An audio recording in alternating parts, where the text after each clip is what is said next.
history has shown that the peasant class in ancient days, when they had revolted, were just easily crushed. There was no resistance.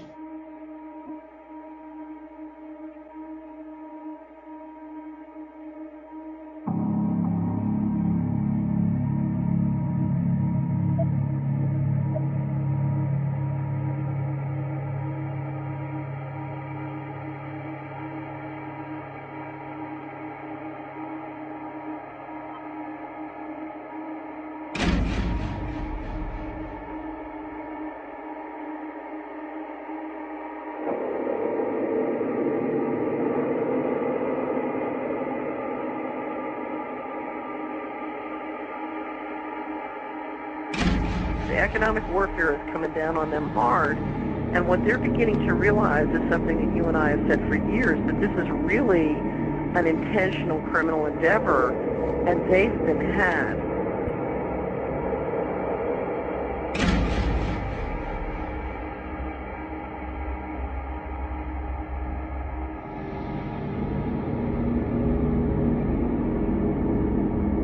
The problem is quite simple. Anarchy and chaos prevails in Washington, D.C. because the federal government has seized powers to which it is not entitled to and is passing masses of laws that are 100% unconstitutional. And when you get men setting themselves up as greater than the Constitution of the United States, you get anarchy and eventually tyranny.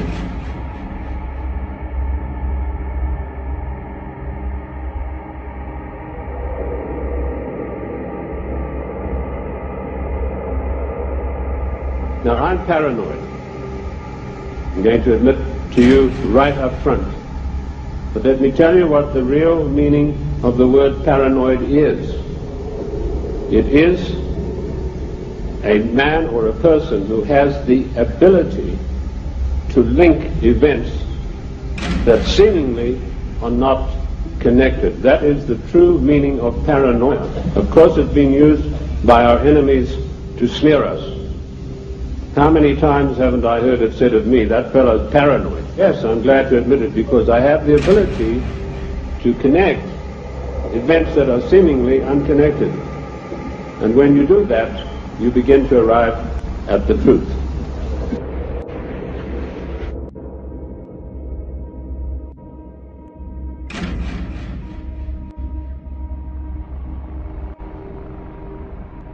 One of the biggest things I discovered in my work was the existence of a supranational committee composed of 300 men. These 300 men in the Committee of 300 run the world today with an iron fist. Their wealth is untold, cannot be measured. I know, I looked at some of the records that I could find in Italy, in Rome. These people are so wealthy that they would make David Rockefeller look like a piker. That is how rich they are. And this is the committee that runs the world. This is a supranational body that knows no boundaries, respects the laws of no countries. So the goals are a one-world dictatorship of the most brutal kind. And how they carry it out is they have these interface banks, insurance companies, mining conglomerates, every conceivable control in politics. All our national security bills and foreign policy bills are all written by APAC, a dangerous lobby, as well as the Ginsta crowd and other groups who pushed us into a war with Iraq. Our country has been hijacked.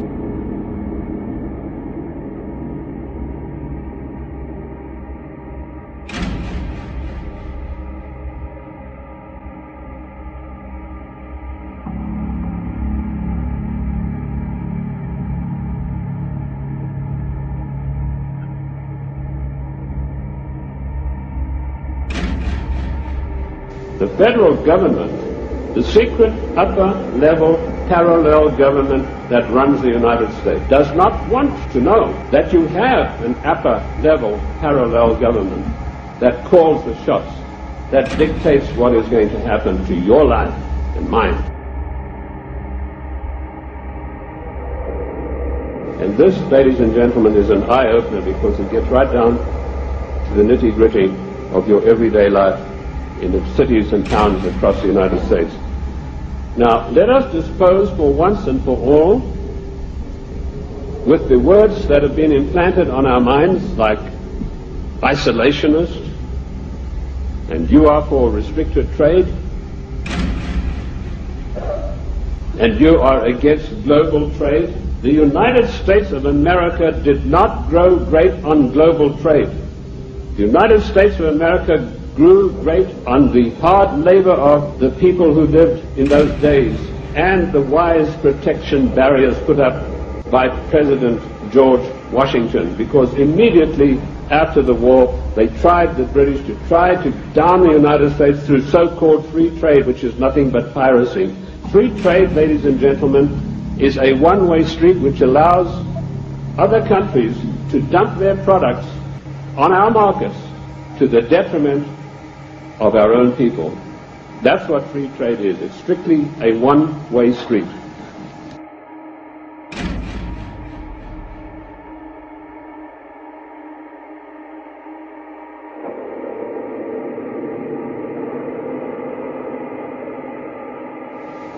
The trade barriers were increased by Lincoln, Garfield, and McKinley, and all three presidents paid with their lives for that policy. Our founding fathers and our presidents saw the value of trade barriers. They realized that if we wanted to progress, we're not to be the dumping ground of the world.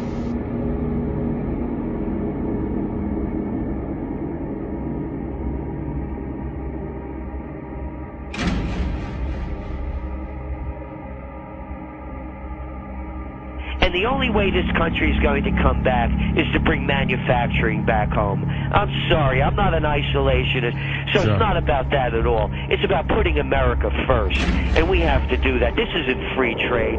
Everybody forgets that we're dealing with communist China over there, and they're really rigging the game. If you have anybody in China knows the deal, you have to buy everything from another Chinese company. There's no free trade out there.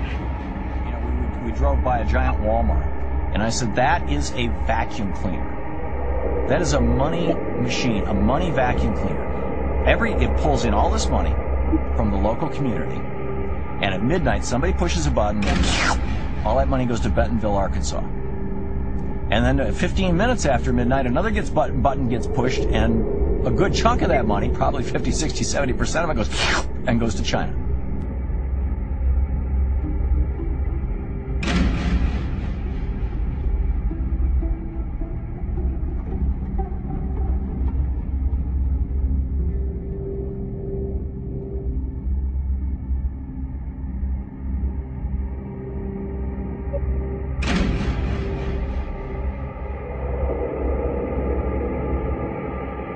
This committee of 300 told a man called Aurelio Pecci to form this Club of Rome with the main object of bringing down the industries and the agricultural development of the United States. He immediately wrote a paper in which he said there are too many people on the earth, and that the United States, with its industrial development, its agricultural development, is responsible for this curse of overpopulation. And he picked up the documentation for his work from Lord Bertrand Russell, a senior statesman of the Committee of 300. And Lord Bertrand Russell had written a work called The Impact of Science on Society. And if you can ever secure a copy of that book, which I doubt you'll be able to get, you will see in there that he said the world is overpopulated and we have to get rid of at least half of the world's population, and it doesn't matter how we do it. So the Club of Rome was instituted and organized to start an attack on the world's population using the United States as the whipping boy. And they came up with a paper called the Zero Growth Post-Industrial Plan for Industry and Agriculture for the United States of America. 3 days after that plan was accepted as official United States policy by James Earl Carter, I was able to, through my intelligence people, get a copy of this insidious document. Basically what it said was that the middle class in the United States of America had to be destroyed because in the coming push to a world order, the middle class would be the stumbling block because history had shown that the peasant class in ancient days, when they had revolted, were just easily crushed. There was no resistance. But now had grown a new super class of people in the United States called the middle class, who had long-term employment, who had job security, who were well paid, who could afford to buy the products that were made by the United States and didn't need to buy products from China or anywhere else. And the Club of Rome post-industrial zero-growth paper said this has got to stop. We have to bring down the middle class of the United States. And the way that we will do this, the way that we will accomplish this task is by crushing their industry. The American people henceforth must get used to the idea that they will never ever again in their lifetime have full employment. What a scandalous thing that our government is fully cooperating with this organization built up by the Royal Institute for International Affairs to destroy the middle class of the United States and to add to the policies of global genocide.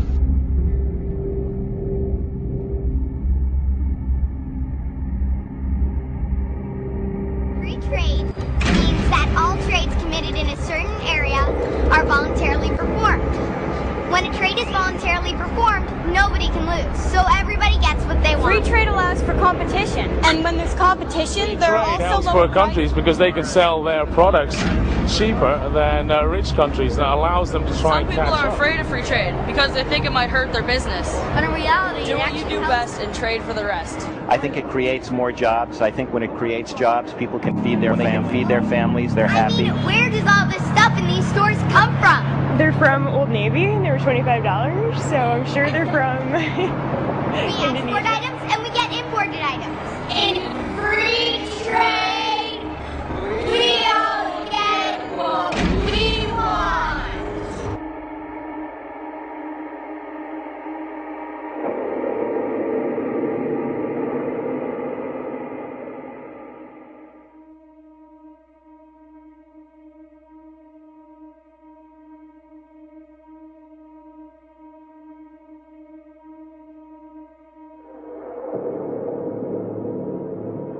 History has shown that the peasant class in ancient days, when they had revolted, were just easily crushed. There was no resistance.